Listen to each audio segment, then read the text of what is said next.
What's up, guys? So this is my 2022 Sea-Doo Fish Pro Trophy. I absolutely love this thing. She is fun, she is fast, and everything I hoped it would be. Here's a quick one. So I went with the full package. I love the sound system. For me, I love music. Music's a big thing for me. So it made sense for me to go with the premium audio. I jam out. Every time I'm on my way to any spot I'm going to, even when I'm fishing, I jam. I absolutely love the music. I also have the touchscreen, which comes stock on this one. The full LCD, which is amazing. This has the 170 Rotax in it. I think the motor is massively underrated. It is super quick. And for this big beast, with me, I'm a big guy, I'm 250. This thing moves just fine. I have yet to come across a situation where I didn't feel like I could get going quick and get out fast if I needed to. I have outrun a storm or two. I have been through Big Chop, and I have been through calm waters. This thing literally does it all. Yes, this has the filter, the water pump here for using the cooler as a live well. I don't personally use it for that. I know some people are big on that. I'm not. I usually just take my bucket with me and I'll fill using the pump, but I don't really ever use the cooler that way. I use the cooler just for like a pack out day. Now, granted, I've only had this thing about a month and a half, so I use it more as the cooler for like kind of a pack out for a little bit of island hopping, a lot of touring around, and yes, some fishing. Obviously, that's what I bought it for, is to fish, but I bought it for a little bit of everything. So it really kind of fills that void for me. I know some people definitely use this as a live well. It's just not something I've wanted to do, so I haven't. I did spring to buy an extra rod holder too. For me, it just made sense. I also bought an additional cup holder. It's not the one that comes with it. I can only find the gray ones. I'm sure they have them somewhere. I didn't look. I didn't care. This one was available right now. And it just made more sense for me to go ahead and get it now. I wanted it, I got it, you know. As far as the map on the Garmin, some people have had some complaints trying to figure out how to do the download. There's a number of great videos on there. I'm not going to go through that. I think it's pretty well explained on there. From everything I've understood from the boards, you can get your own, or you can get a hold of Garmin pretty easily and get your download from there. They'll help you out. They're really good about it. I personally didn't care. I went ahead and I just bought the nicer one myself. It's all I wanted. It fit what I wanted. So this has the anchor built in. I personally haven't had any issues with it, but I can see where sometimes it's not as much as you want it to be. Sometimes I can see how another, like one of the bigger style traditional anchors works a little better, but honestly, for everything I've done up to this point, it's been fantastic. Like I said, I've only had this about a month and a half, and I've put on about 34 hours so far. So that's a pretty decent amount. They told me like half a year you do 50, and I'm just like, I'm gonna blow that out the water. You know, like I didn't buy this thing to sit around in my garage. I bought this thing to get out on the water and just go explore. So that is literally all I do. As soon as I get out of my 9 to 5, I'm out here all the time trying to find a new spot or just scope a new area or just be out on the water. Because I mean, quite frankly, I love it out here. I mean, you know, the saying around here is, we live where you vacation. Well, it's true. You know, we love it here, and I do. I'm a lifelong resident of the state of Florida, specifically to the Tampa Bay area, and I couldn't imagine living anywhere else. I absolutely love it here. So, yeah. So the trophy's got a lot of great options that come with it. Personally, it fills all the things I wanted.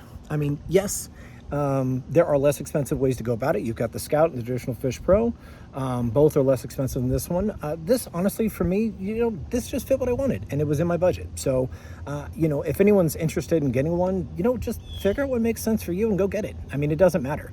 I've seen guys to take out the Wake Pros and hook up the Wake Pros. I mean, really, it doesn't matter. I mean, the thing I love about this, and that I've really come to love about jet ski fishing, is it's just a matter of what do you want it to be. And if you have an imagination and just a little bit of want to, you can pretty much do whatever you want with these things.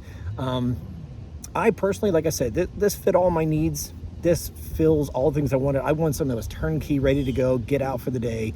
I wanted to be able to island hop. I wanted to be able to fish. I wanted to be able to do everything. And so far, this has done it all for me. So I'm thoroughly thrilled with this thing. I got the trailer and everything. It's great. It's low lying. It's easy for me to drop anywhere. If I can back up to the water, I can drop this thing in. And so it's just perfect. The motor's great. The comfortability is fantastic. I have been able to load this thing up, and I mean load it up for a full day and no issues other than needing more gas. I would definitely recommend, if you're one of those guys who likes to go out for a day, get a fuel caddy or get yourself another 5 or 10 gallon gas can. You will need it. I personally have only ever come close once. That is specifically when I was having a little more fun with sport mode. If you've tried it, I think you know what I'm talking about. I absolutely love sport mode. It is not practical for all the time. You will see your tank drained a little quick, but it's a lot of fun. And that particular day, I ran a lot on sport, and I kind of looked down in a very rookie manner and realized, oh crap. But thankfully, to my Garmin, you can actually search and find someplace local, like a marina or something that's got gas. I did that. I think I rode in on fumes, but I didn't run out. And I was able to load up there, which anyone who's ever done that before knows it's a little expensive. But I was able to stay out for the day, and that was great. So other than that, though, I stay in eco and touring most of the time. Like if I'm just slowly goofing around for the day and just kind of taking my time getting to a spot, I'll hop in eco. I mean, honestly, so you don't have the low end torque that you want with the touring or sport. But quite frankly, it's a great way to conserve for the day. And really, once you get up to speed, you don't really notice the difference. And shoot, 20 on this thing feels quick. I have done a speed test on this thing. I'll probably post that eventually. Boy, does it gets up quick, and it does not mind staying there. I personally don't like staying there too long. Maybe it's just me being a little overly cautious about overworking a newer motor. But I have definitely got it up to 57, 58. I know they say it's like 50, 55 is the max on this thing. I have definitely gone past that. I mean, not a lot, but I've definitely gone past it. So yeah, I mean, like, but for the day though, like I said, touring is probably the most common one I use, and then eco. And really, again, you don't use that much gas. You might. I go out usually for about 3, 4, sometimes 5 hours, and as long as I'm not running hard all day, I haven't had an issue. I haven't had to recharge my battery. You got to think that it's actually recharging throughout the day. And I'm sitting there with my Garmin on. I'm sitting there listening to music the whole time. And I'm usually using electronics and pretty much going the whole time. No problems. So again, I love this thing. This thing is absolutely perfect. This Fish Pro trophy is an absolute beast, and I love this thing, and I would recommend it to anybody who thinks that they might be into it. Man, go for it. If it makes sense in your budget, if it makes sense for your lifestyle, do it. You know, yes, you spend a pretty penny on it, but for me, again, it made sense. I keep it in my garage. I clean it. I spend at least an hour and 15 minutes, making sure I go through all the procedures, making sure I clean this thing up, make sure I wax her down. I try to keep everything lubricated pretty good. I spray down the insides. I mean, I take my time. I figure as much as I invested in this thing financially, it's wise to me. I'd rather spend the money up front on making sure that I'm spraying everything down properly and using all the stuff that they recommend to make sure that I keep this thing operating at optimal for as long as possible. So I definitely recommend doing that, and I recommend doing that for anyone you buy. It doesn't matter if you buy the $7,000 Wave Pro or this one. I mean, take care of it. It's your investment. It'll give you back what you put into it, and I firmly believe that. So yeah, guys, if there's anything you can think of you want me to go check out, if there's any areas locally you want to see, if you have any questions about this one specifically, or just my experiences or experiences you want to share, just being out in the local Tampa Bay area, man, let me know. Post your question in the comments section.